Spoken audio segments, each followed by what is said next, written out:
lóko ẹrú tó ilé ti yá o. ẹ jẹ́ àrẹ̀lẹ̀ wa ká lè gbádùn Yorùbá o. ilé ti yá ọmọ Yorùbá jẹ́ àrẹ̀lẹ̀. èyí tá a ṣe lóko ẹrú tó ilé ti yá o. ilé náà la ní a máa lọ o. kọ́rọ̀ wọ́n má di orelé kò délé oroko kò dóko tóko ìrókò tóko ìrókòso. mo kí gbogbo ẹ̀yin ọmọ Yorùbá pé kú ojúmọ́ ẹ káàárọ̀ níbikíbi tí ẹ ti láǹfààní láti máa wò mí.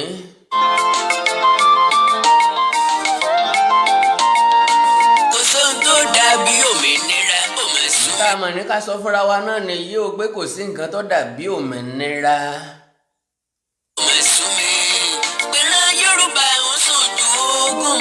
ó wá jẹ́ nǹkan tó bani lọ́kàn jẹ́ tó sì dunni yéye péran Yorùbá ti sùn à ń wa tọ́ asun àsùnnára àfìrọ̀rí rọrí. Yorùbá nation ní kẹ́nà tiwa ẹjẹ́ àrèlé o. ilẹ̀ ìní tiwa tọ́lọ́run ọba ti pèsè sílẹ̀ fún wa òun náà ni Yorùbá nation bí tá ti máa ní ànító àti àníṣẹ́kù ibi tá ti ní ìsinmi ayérayé ilé tiwa nù o. ẹjẹ́ àrèlé wa kárí gbádùn.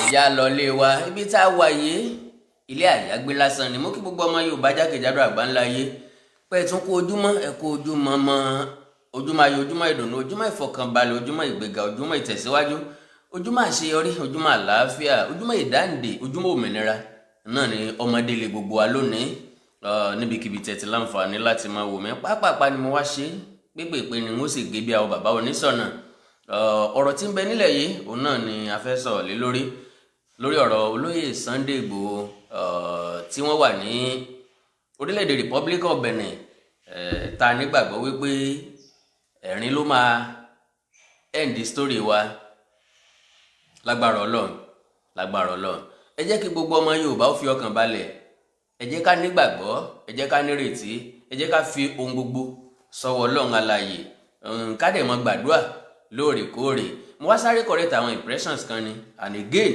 mo wá fún yín ní kí ni àwọn nǹkan tó jẹ́ ìtẹ̀síwájú àti ohun tó fi wá lọ́kàn balẹ̀ nínú ìrìn àjò tó wà nílẹ̀ yìí ṣùgbọ́n kó tó di pé mo tiẹ̀ sọ nǹkan kan rárá ẹ jẹ́ kí n sáré correct impression kan oríṣiríṣi nǹkan ẹ jẹ́ kí n kọ́kọ́ dúpẹ́ lọ́wọ́ gbogbo ẹ̀yin èèyàn gbogbo ẹ̀yin ọmọ Yorùbá tí ẹ ń lo picture olóyè Sunday Igboho gẹ́gẹ́ bí DP àti profile picture lórí àwọn social media platforms yín àánú Ọlọ́run aláyò ní fi sílẹ̀ Ọlọ́run ní jẹ́ kó ṣẹ̀yìn nìkan náà ibi kọ́ la máa bá yín jókòó á bá yín dáwọ́ ọ̀dùn á bá yín dáwọ́ àṣeyọrí nígbà tẹ́ bá ń sílé tẹ́ bá ń wẹ mọ́tò tẹ́ bá ń kó wọn jáde tẹ́ bá ń ṣègbéyàwó tẹ́ bá ń ṣe ọjọ́ ìbí ìgbà táwọ̀ san fún yín nìyẹn kì í ṣe nígbà tí ẹnìkankan nu yín bá pàdánù ẹnìkan lágbára Ọlọ́run mo kí gbogbo yín pẹ́ kú ọmọ ṣe bákan náà lórí ọ̀rọ̀ tí ń jà nílẹ̀ ràn yín táwọn èèyàn kan sọ wípé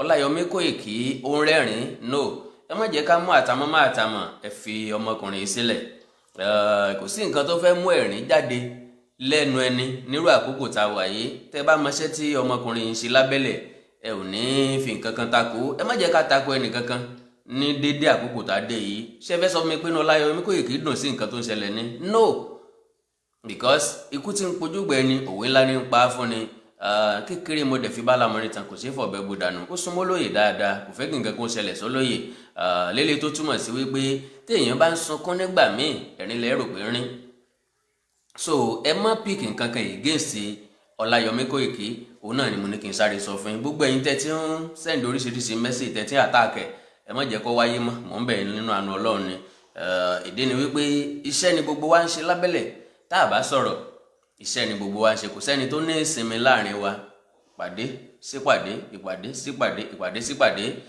láti rí ọ̀nà àbáyọ náà ni tá a bá ń sùn bóyá ló máa tó orun wákàtí méjì wákàtí mẹ́ta ìdí ni pé Yorùbá ti ní àtọ̀sán àtòru igi tó gbákọ kì í sùn lélẹ̀ tó túmọ̀ sí wípé ó dìgbà tó lóye Sunday Igboho bá tó jáde kúrò níbi tó wà káwa náà ó tó ní ìsinmi àti ìfọ̀kànbalẹ̀ torí pé Yorùbá máa sọ pé ẹni tí yóò kàn mí lèèyàn gbàdúrà wípé ẹni tí yóò kàn yàn kọ́ lọ́wọ́ má jẹ́ kó kan rú wọn. Now gẹ́gẹ́ bí nǹkan tí mo sọ wípé Kí ni àwọn nǹkan tí a lè pè ní àṣeyọrí àti n tó fi wá lọ́kàn balẹ̀? Ó ní wípé wọ́n ti rìlíìsì ẹni tó jẹ́ ìyàwó olóyè Sunday Igboho, Sister Rọ́pò. Wọ́n ti rìlíìsì ẹ̀ lánàá, kò lẹ́jọ́ kankan tó fẹ́ jẹ́. Ìgbàgbọ́ wà wípé wọ́n fi olóyè Sunday Igboho sílẹ̀ láìpẹ́.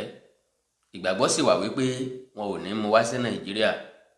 Àwọn kan fọkànbalẹ̀ ta ní nìyẹn. Tẹ́ bá wo dáadáa, títí alẹ́ àná ni wọ́n fi wà nílé ẹjọ́ kí wọ́n tó sún sí òní ọjọ́ Ẹtì. Tá a sì nígbàgbọ́ wípé lónìí a gbọ́ ròyìn ayọ̀, ìròyìn tí fi ni lọ́kàn balẹ̀. Lára àwọn development tá a ní òun náà ni wípé àwọn bàbá wa ò mọ́wọ́ ti gbọ́ndò, wọ́n dìde. Mo láyọ̀ àtàǹfààní láti sọ fún wípé Ọọ̀ni tilé Ifẹ̀, Jẹ̀gbẹ̀nẹ̀bí àti Àkún, ọba Babátúndé Ẹniìtàn Àkàndé Ògúnwùsì, wọ́n ti gbé ìgbìmọ̀ kalẹ̀, ìgbìmọ̀ ẹlẹ́ni 18 láti rí sí ọ̀rọ̀ olóyè Sunday Igboho. Pọ̀nkàn àkókò ìdí ni wípé kábíyèsí ti set up committee yìí láti bí oṣù bíi mélòó kan sẹ́yìn, láti ìgbà tọ́rọ̀ Sunday Igboho ti ṣẹlẹ̀. Kí ó kàn jẹ́ wípé àkókò tí wọ́n mú wọn ò mú tó ṣẹlẹ̀ ni wọ́n ló wá tún jẹ jáde ni, torí tí wọ́n ti ń ṣe lábẹ́lẹ̀ tẹ́lẹ̀tẹ́lẹ̀ ni. Àwọn èèyàn tí wọ́n sì kó sínú kọmitì ọ̀hún, àwọn èèyàn tí wọ́n nífọ̀n tí wọ́n lè kanná ni. Kì í ṣe àwọn ọba aládé nìkan, ọba aládé ń bẹ láàrin wọn, àwọn olóṣèlú tí wọ́n lámì tí wọ́n lápá ń bẹ láàrin wọn. Lára wọn láti rí igbákejì ìgbìmọ̀ lọ́balọ́ba tìpínlẹ̀ Ọ̀yọ́, ìyẹn Olúgbọ́n tìlú Iléegbọ́n. Ṣẹ̀gbà wípé Olúgbọ́n ìkan nínú àwọn bàbá olóyè Sunday Igboho ni, ìkan nínú àwọn tó lóyè Sunday Igboho ní ọ̀wọ̀ àti àpọ́nlé ńlá fún ni.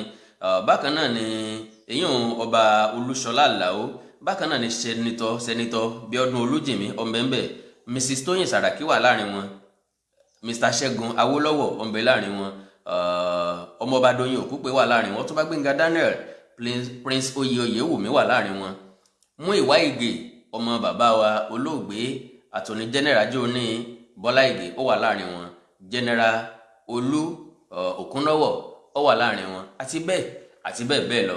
Lélẹ̀ tó túmọ̀ sí wípé gbogbo ìrìn àjò tó yẹ kí wọ́n rìn, gbogbo ọ̀nà tó yẹ kí wọ́n sán, gbogbo nǹkan tó yẹ kí wọ́n ṣe láti jẹ́ kí gbogbo àgbáyé ó mọ̀ wípé olóyè Sunday Igboho kì í ṣe ọ̀daràn. Agbẹnusọ fún àwọn èèyàn ẹni, olùgbèjà àwọn èèyàn ẹni, látàrí wípé àwọn afẹ̀míṣòfò wọ́n ń kọlu ẹ̀yà rẹ̀, wọ́n ń pa àwọn èèyàn nípakúpa. Lélẹ̀ tó yẹ kíjọba ó gbé ìgbésẹ̀ lórí ẹ̀, ṣùgbọ́n tíjọba ò gbé ìgbésẹ̀ lórí ẹ̀, tó jẹ́ pé tó sì ń ṣẹlẹ̀ ọ̀hún ó sì ń ṣẹlẹ̀ títí dàárọ̀ yìí, tẹ́nìkan kò rí nǹkan kan ṣe sí gbogbo ìgbésẹ̀ yìí. Òun náà ni ìgbìmọ̀ yẹn máa ṣiṣẹ́ lé lórí. Bákan náà, Yorùbá ní tá a bá dàbí tó bí ọ̀yàn, tá a bá yúnlé aláwo títí tí fọ̀wọ̀ fọ́re, gbogbo nǹkan máa sún ní ṣe. Wọ́n ní tá a bá fọ́ tí ò funfun, tá a sá tí ọ̀gbẹ, tá a sọ́ sókè tọkọ́gi, nǹkan máa sún ní ṣe. Àwọn èèyàn tó wà ní òkè òkun, people in diaspora, wọ́n ní àwọn kọminú sí ọ̀rọ̀ tó ṣẹlẹ̀ sí olóyè Sunday Igboho. Ìdí ni wípé rẹ́spọ́ǹsì àwọn ará ilẹ̀ Yorùbá pé ó kéré, àti pàápàá kò fúnni ní ìwúrí. Nǹkan tí àwọn ń gbọ́ lẹ́nu wọn pé ó jẹ́ nǹkan tó bá àyàn lọ́kàn jẹ́. Èmi ò ní sọ kí làwọn ọmọ Yorùbá ń sọ nípa ìṣẹ̀lẹ̀ yìí, mi ní sọ. Ṣùgbọ́n ohun tí mo fẹ́ sọ òun ni wípé ẹni tó máa ti wáyé ọlọ́dún gbẹ́gún náà ni yóò mọ̀ àti lọ rẹ̀. Yorùbá ní ẹni tó ṣoògùn arẹmọ fún ni, òun náà ni ó mọ ògùn apamọ́. Ọ̀nà wo lẹ́yìn tẹ́ wà lókè òkun lẹ fi lè help situation tó wà nílẹ̀ yìí? Àìjákúnra ẹ̀yà Yorùbá, àìmọ̀ntọ́kàn lórí ìrìn àjò wọn, àìnífẹ̀ẹ́ ara wa, àìfohùnṣọ̀kan sójú kan. Káwọn kan gbàgbọ́ wípé àwọn máa jẹ nínú òṣèlú, kí wọ́n rí àwa tá ń béèrè fún òmìnira àwa ara wa gẹ́gẹ́ bí aláìmọ̀ntọ́kàn tàbí aláìníkanṣe. Now, solution ó wà lọ́wọ́ ẹ̀yin tẹ́ wà lókè òkun. because ìwádìí mi fi hàn wípé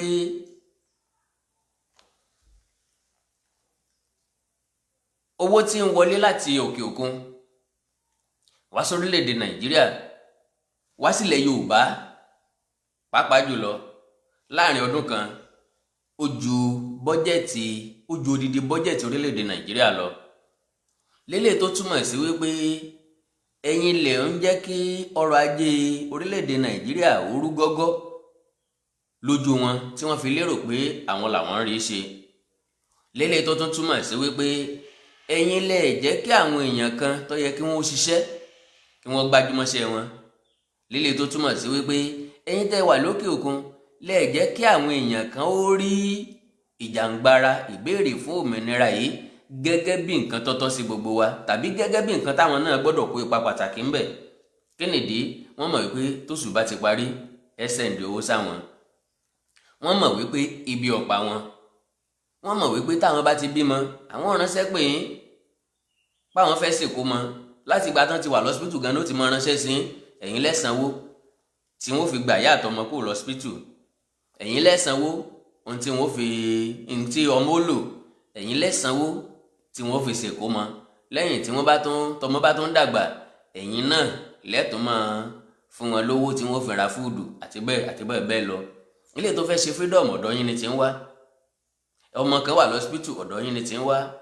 Scholarship ìrànlọ́wọ́ ilé tó jẹ́ bí yín ilé tí ò jẹ́ bí yín. Ilé ò jẹ́ káwọn èèyàn yìí rí kínní gẹ́gẹ́ bí nǹkan tó yẹ káwọn ti pẹ̀lẹ́ mọ́. Ṣé bẹ́ẹ̀ ni yóò ṣe máa wá lọ ni? Kí ni ìrànlọ́wọ́ tẹ́ lè ṣe? Ó ní wípé ẹni tó bá níyá àti bàbá nínú yín nílẹ̀ Yorùbá lórílẹ̀-èdè tá a wà yìí lọ́wọ́ ẹ tọ́jú ìyá àti bàbá yín dáadáa. Ṣùgbọ́n mo lẹ́gbọ́n mo lábúrò mò ń fowó ránṣẹ́ sí wọn lóṣooṣù. Ó ní iye tí mò ń fún wọn lọ́sọ̀ọ̀sẹ̀. Tẹ́ bá lè dáwọ́ ẹ̀ dúró ẹ rí wípé kíákíá ni ìjàǹgbara táǹjà yìí yóò tètè láyọrí sí rere. Torí wípé ìfọ̀kànbalẹ̀ tí wọ́n ní nípa wípé owó ń wọlé fáwọn ní àbí kan àti bẹ́ẹ̀ ṣe ń ran ọrọ̀ ajé orílẹ̀-èdè yìí lọ́wọ́ bẹ́ẹ̀ bá lè dá dúró ìbá sàn. So oore kan tẹ́ lè ṣe fúnlẹ̀ Yorùbá nìyẹn. Lára ọ̀nà àbáyọ fún ìṣòro tó ń dojúkọ wá òun náà nìyẹn. tó Ọlọ́run ràn wá lọ́wọ́ nípa ọ̀rọ̀ olóyè Sunday Igboho. Ẹ jẹ́ ká nígbàgbọ́ lónìí tábàwò dáadáa a máa rí i pé lórílẹ̀‐èdè Republic of Benin àwọn èèyàn jáde wọ́n protest dáadáa. Ṣùgbọ́n lórílẹ̀‐èdè Nàìjíríà níbí nílẹ̀ Yorùbá tábà yọwọ́ àwọn tí wọ́n ṣe ìwọ́de díẹ̀ nílẹ̀ Ìbàdàn èmi ò tún sábà ríbi tí àwọn èèyàn ti wọ́de tó jẹ́ pé kò yẹ kó rí bẹ́ẹ̀. Bó ṣe ń lọ nílẹ̀ Ìbàdàn ló yẹ kó máa lọ nípínlẹ̀ Ògùn, nípínlẹ̀ Èkó, nípínlẹ̀ Ọ̀ṣun, ìpínlẹ̀ Oǹdó, ìpínlẹ̀ Èkìtì. Àwọn tí wọ́n pera wọn ní ìran Yorùbá ní Kogi, àwọn okun ní Kogi, ó yẹ kára wọn náà kí wọ́n jáde nírú àkókò yìí. Àwọn ọmọ Yorùbá tó wà nípínlẹ̀ Kwara tí wọ́n ń pariwo pé ẹ mọ́ ta wá nù, ẹ rí wa gẹ́gẹ́ bí ọ̀kan lára yín. Irú àsìkò tó yẹ káwọn náà ó dìde ní láti fi hàn wípé ọmọ Yorùbá ń bẹ láàrin wọn. Gbogbo àwọn tó dìde ní Kòtónú ọmọ Yorùbá tó lọ láti Nàìjíríà wọ́n wà láàrin wọn. Pàápàá jùlọ àwọn tí wọ́n jẹ́ ọmọ Yorùbá lọ́hùn àwọn ni wọ́n dìde jù tí wọ́n sọ wípé nǹkan kò gbọdọ̀ ṣe olóyè Sunday Igboho, tí wọ́n dẹ̀ tẹnumọ́ wípé kíjọba Republic du Benin ń pé kí wọ́n má yọ̀ǹda olóyè Sunday Igboho fún ìjọba Nàìjíríà. Ìsídà kí wọ́n jẹ́ kó máa bá wọn gbé ní Benin tàbí kí wọ́n jẹ́ kó kọjá lọ sí orílẹ̀-èdè Germany tí ń lọ tẹ́lẹ̀tẹ́lẹ̀. Having said that, ẹ má jẹ́ ká gbàgbé àwọn èèyàn wa tó wà ní ọ̀dọ̀ àwọn DSS nílùú Àbújá, Lady K, Omiyale, Taiwo àti àwọn tó kù. Àwọn 12 ni wọ́n wà ní ọ̀dọ̀ àwọn DSS. Tẹ́ bá wò dáadáa, òní ni ọjọ́ 23 oṣù keje ọdún 2021 líle tó túmọ̀ sí wípé òní lọ́jọ́ 23 táwọn èèyàn wa wọ̀nyí ti wà níbẹ̀. Líle tó túmọ̀ sí wípé aṣọ kan ṣoṣo náà ni wọ́n ń wọ̀ fòdìdí ọjọ́ 23 yẹn. Tẹ́ bá wò dáadáa, àwọn ọkùnrin yẹn ò ráṣọ kankan, wọn rí ṣòkòtò gidi wọ̀ sídìí, aṣọ tí wọ́n fi sùn ló wà lọ́rùn wọn. Líle tó túmọ̀ sí wípé àwọ̀tẹ́lẹ̀ kéńké tá a mọ̀ sí boxers ó ṣeéṣe kó jẹ́ òun ló wà nídìí kálukú wọn. Now láti lódìdí ọjọ́ 23 ká wá sọ pé wọ́n wà bẹ́ẹ̀, wọn ò láǹfààní láti pààrọ̀ aṣọ, ẹ rí i pé ó kù díẹ̀ káàtó. Bákan náà ni a ní ká dìde ìrànlọ́wọ́ sí àwọn ẹbí wọn. Ẹ má jẹ́ ká gbàgbé ohun tó máa ń jẹ́ ìbànújẹ́ ọkàn fún èèyàn ò ní wípé tó bá ti di ọ̀rọ̀ ká ranra wa lọ́wọ́, àwọn Yorùbá máa ń fà sẹ́yìn díẹ̀. Líle tó kù díẹ̀ káàtó, àwọn èèyàn kọ̀ọ̀kan wọ́n ń gbìyànjú, ṣùgbọ́n èèyàn 12 ni a fẹ́ nawọ́ sí ẹbí wọn. Èèlò la fẹ́ nà sí ẹbí kan tí yóò nítumọ̀, tí yóò fi hàn wípé lóòótọ́ la dìde sí wọn, tí yóò fi hàn wípé kì í ṣe wípé a rí wọn nírì ẹni tí ebi ń pa. Ṣé mọ̀ wípé baálé ilé làwọn èèyàn wọ̀nyí, ìyálé ilé ni wọ́n fi ọmọ sílẹ̀, wọ́n fi ìyàwó lẹ̀, ká má sọ tàbúrò ká má sọ tòbí wọn, ṣùgbọ́n ìyàwó àtọmọ wọn irú ipò wo ni wọ́n wà, báwo ni wọ́n ṣe ń ṣiṣẹ́ wọn, ṣé wọ́n láǹfààní àti ṣiṣẹ́ wọn, ṣé kìí ṣe ìsáré sókè ìsáré sódò ni wọ́n wà lójoojúmọ́ láti ìgbà náà. Because mi ò rí nínú wọn tí ọkọ rẹ̀ wà ní Àbújá ń bẹ̀ yẹn tí yóò ní ọkàn láti lọ sí ṣọ́ọ̀bù, tí yóò ní ọkàn àti ìdùnnú láti máa tajà látàárọ̀ dálẹ́ tó dẹ̀ mọ̀ pé ọkọ òun wà níbẹ̀ yẹn. Mo lérò wípé kò ní ṣeé ṣe. Lílé tó túmọ̀ sí wípé àtijọ́ àti mu wọn ń kọ́, àti lọ àti bọ̀ wọn ń kọ́, bí wọ́n tiẹ̀ lọ Àbújá báwo làpò wọn ṣe rí. Òun náà ni mo sọ wípé ẹ jẹ́ ká gbìyànjú láti nawọ́ sí wọn. Ẹni tó bá ní interest láti ṣe bẹ́ẹ̀, tí mo dẹ̀ nígbàgbọ́, tí mo dẹ̀ fẹ́ kẹ́ nígbàgbọ́ wípé ohunkóhun tá a bá ṣe fún wọn lágbára Ọlọ́run ó máa dé ọ̀dọ̀ wọn. Mo láǹfààní láti ní kọ́ńtàtì púpọ̀ nínú ẹbí wọn, mi ní sọ jù bẹ́ẹ̀ lọ. Ẹni tẹ́ bá ní interest láti ṣe fún àwọn èèyàn wọ̀nyí, ẹ jẹ́ ká sọ̀rọ̀ lórí WhatsApp. Ìdí tàbí sọ̀rọ̀ ń pẹ̀ mọ́ tẹ́lẹ̀tẹ́lẹ̀ ni pé n tó sáré jálò wá tó discourage everybody, tí ó tó jẹ́ pé ó da bárú ìrìnàjò olódì púpọ̀ wa. Òun náà ni ti ọ̀rọ̀ olóyè Sunday Igboho. Ṣùgbọ́n tí gí bá rẹ̀ lugi, ẹ mọ̀ pé tòkè làákọ́ yanjú ló jẹ́ ká kọ́kọ́ mójì kan ìyẹn náà. Kì í wá ṣe pé ká gbàgbé àwọn èèyàn wa tó wà níbẹ̀ yẹn náà. Ọlọ́run fi sí wa lọ́wọ́, Ọlọ́run ràn wá lọ́wọ́. Tá a bá rẹni tó fẹ́ nawọ́ sí àwọn ẹbí yìí, ẹ jẹ́ ká kàn sí mi lórí WhatsApp nìkan +234 904 851 9362 +234 904 851 9362. Àná Ọlọ́run aláyọ̀ nífẹ̀ẹ́ nìkan kan wá sílẹ̀. Ẹ má gbàgbé láti like kẹ́ follow page yìí lórí Facebook Àkàndá Ọ̀rọ̀ Awíkonko.